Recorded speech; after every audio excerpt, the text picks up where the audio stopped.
ವಿನೇಶ್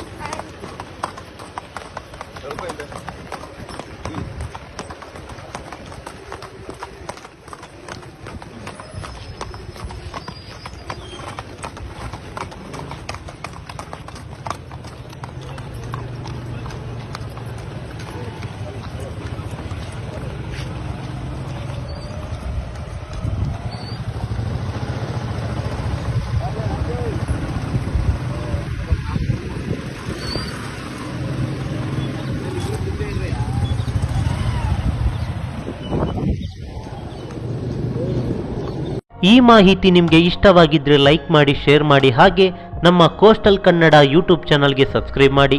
ನಮ್ಮ ಹೆಚ್ಚಿನ ಅಪ್ಡೇಟ್ಸ್ಗಳಿಗಾಗಿ coastal network Instagram page ಹಾಗೆ ಫೇಸ್ಬುಕ್ ಪೇಜ್ಗೆ ವಿಸಿಟ್ ಮಾಡಿ. ಧನ್ಯವಾದಗಳು.